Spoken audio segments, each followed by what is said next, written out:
신의 이름으로 자행된 대학살, 같은 기독교 형제마저 짓밟으며 약탈에 미쳐버린 군대의 진짜 정체를 아십니까?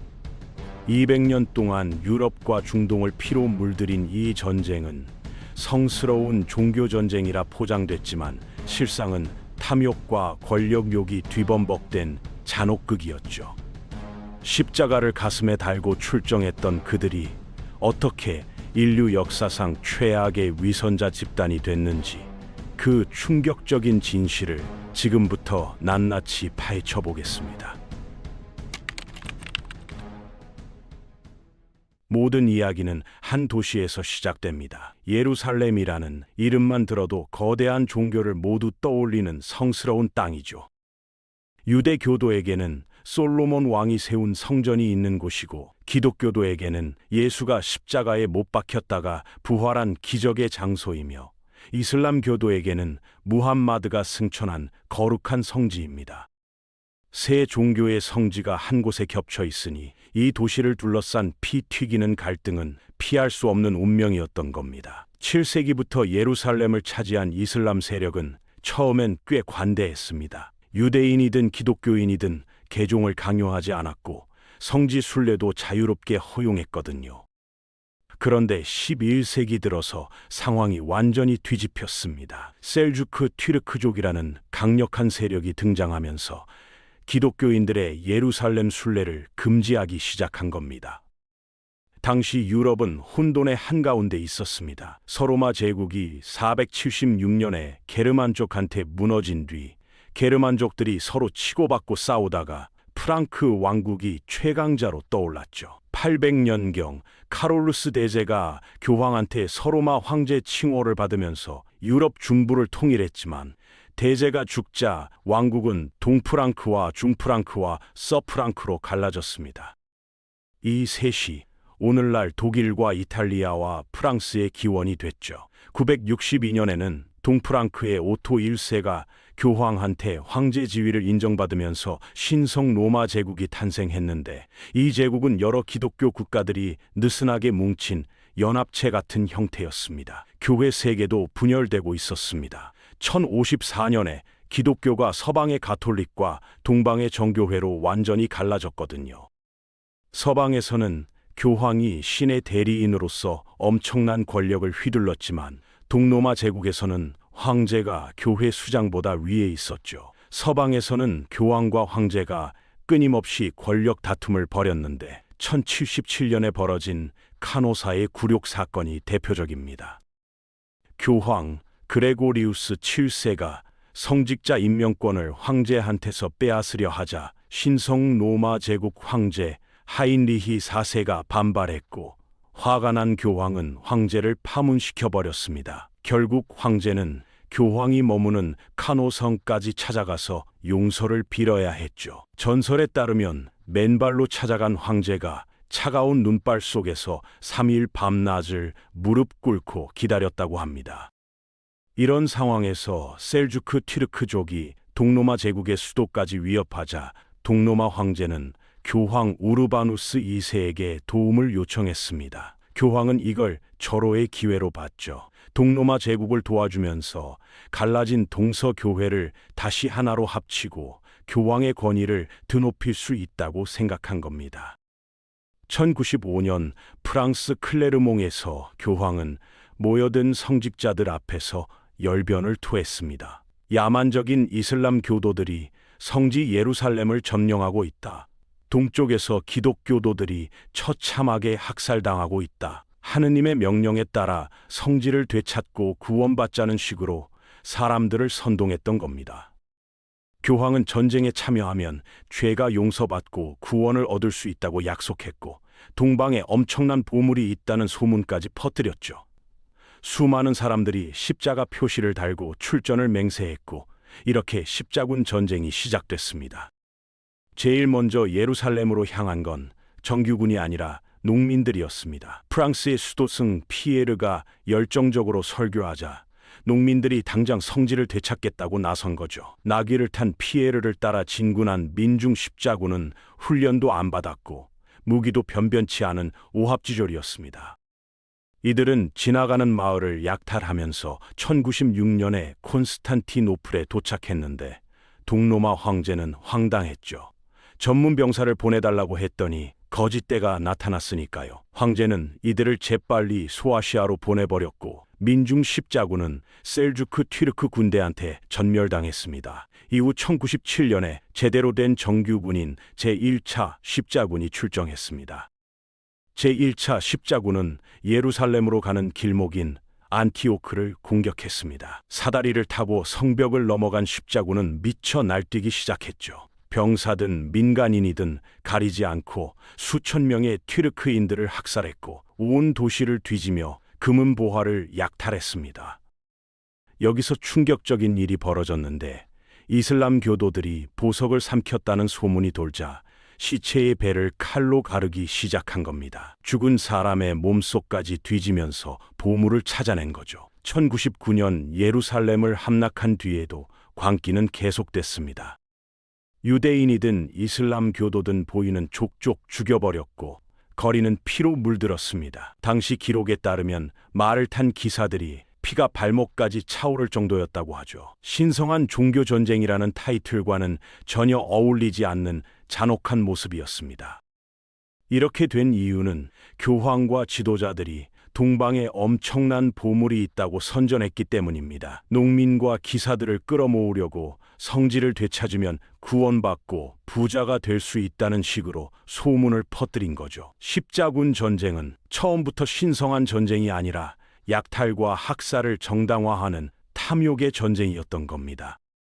제1차 십자군은 예루살렘에 기독교 왕국들을 세웠지만 이슬람 세력이 가만히 있을 리 없었죠. 십자군이 세운 에데사가 이슬람한테 함락당하자 1147년에 제2차 십자군이 출정했습니다. 프랑스와 신성 로마 제국이 연합했지만 소아시아에서 튀르크 군대한테 참패했죠. 한편 이베리아 반도에서는 레콘키스타라는 국토 회복 운동이 진행되고 있었습니다. 1147년 리스본 공성전에서 십자군이 승리하면서 큰 전환점을 맞았고 레콘키스타는 15세기까지 계속 이어졌습니다. 마침내 이슬람의 마지막 거점 그라나다를 정복하면서 십자군의 승리로 끝났죠. 1187년 제3차 십자군 전쟁에서는 역사상 가장 유명한 두 영웅이 맞붙었습니다. 이슬람 세계의 영웅 살라딘과 잉글랜드의 사자왕 리처드 1세였죠. 제3차 십자군은 모든 십자군을 통틀어 최고 수준의 전력을 자랑했습니다. 유럽의 강력한 왕들이 직접 출정했고 특히 리처드 1세는 사자왕이라는 별명답게 최고의 전사였습니다. 살라딘의 막강한 군대가 예루살렘을 공격해 십자군을 대파하면서 예루살렘은 다시 이슬람 차지가 됐죠. 놀라운 건 살라딘이 적군인 기독교 지도자들한테도 존경받을 정도로 뛰어난 도덕성을 가진 인물이었다는 겁니다. 기사도 정신으로 무장한 두 영웅은 한치의 양보도 없이 싸웠지만 점점 서로를 존경하는 관계로 발전했습니다.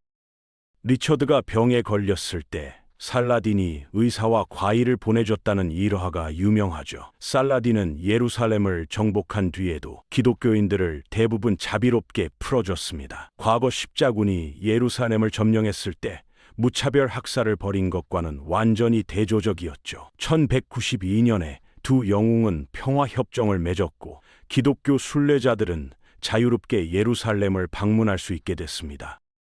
평화가 찾아온 듯 했지만 1202년에 제4차 십자군 전쟁이 발발했고 이건 십자군 역사상 가장 더럽게 변질된 전쟁이었습니다. 원래 목표는 이슬람의 중심지 이집트를 공격하는 거였는데 여러 문제가 생겼죠. 모인 병력은 계획의 3분의 1밖에 안 됐고 전쟁 자금도 턱없이 부족했습니다. 수송선을 준비한 베네치아에 비용을 못 주게 되자 베네치아인들이 제안했죠. 같은 기독교 국가인 헝가리의 자라를 공격해주면 빚을 탕감해주겠다고요. 십자군은 1202년에 자라를 함락했고 이 소식을 들은 교황은 경악했습니다. 자기가 보낸 군대가 자기한테 충성하는 헝가리를 공격했으니까요. 분노한 교황은 십자군 전체를 파문시켜버렸죠. 그런데 이제 갈 때까지 간 제4차 십자군은 더 충격적인 일을 저질렀습니다. 또 다른 기독교 국가인 동로마 제국으로 쳐들어간 겁니다. 콘스탄티노플을 공격한 십자군은 수많은 예술품을 파괴하고 끔찍한 약탈과 학살을 저질렀으며 도시 곳곳에 불을 질러 재로 만들어버렸죠. 1000년 동안 찬란한 문명을 꽃피운 동로마 제국의 수도가 같은 기독교 형제들한테 짓밟힌 겁니다. 1204년 콘스탄티노플을 함락한 십자군은 베네치아인들과 약탈품을 나눠 가지고 도시를 분할 통치했습니다. 역사가들은 이 사건을 두고 십자군이 저지른 최악의 범죄라고 평가하죠. 신성한 종교전쟁이라는 가면이 완전히 벗겨진 순간이었습니다. 이때 십자군은 라틴 제국을 세웠는데 50년 만에 멸망했고 동로마 제국이 다시 등장했습니다. 하지만 부활한 동로마 제국은 너무 약해져서 결국 1453년에 오스만 제국한테 완전히 멸망당했죠. 제4차 십자군의 만행으로 동서교회 관계는 최악이 됐고 제5차 십자군이 결성됐습니다. 1218년에 출정한 제5차 십자군은 이집트를 공략했지만 병력 부족에 홍수와 전염병까지 터져서 실패했죠. 1228년 프리드리히 2세가 이끈 제6차 십자군은 협상으로 예루살렘 일부를 되찾았지만 얼마 못 가 다시 빼앗겼습니다. 1248년에 시작된 제7차 십자군은 프랑스 왕 루이 9세가 주도했습니다. 교황이 십자군 결성을 요청했을 때 유일하게 루이 9세만 응답했는데 그는 병에서 기적처럼 회복된 뒤 신에게 감사하며 출정한 독실한 신자였죠. 하지만 첫 원정에서 루이 9세와 1만 명이 넘는 십자군이 포로로 잡혔고 발에 쇠사슬이 채워진 채 굴욕을 당했습니다. 거액의 배상금을 내고 풀려났지만 루이 9세는 포기하지 않고 제8차 원정까지 이끌었습니다. 심지어 교황의 요청도 없이 스스로 출병했죠. 제8차 십자군은 북아프리카에 도착했는데 뜨거운 태양 아래서 설사와 전염병에 시달리다가 제대로 싸워보지도 못하고 쓰러졌습니다.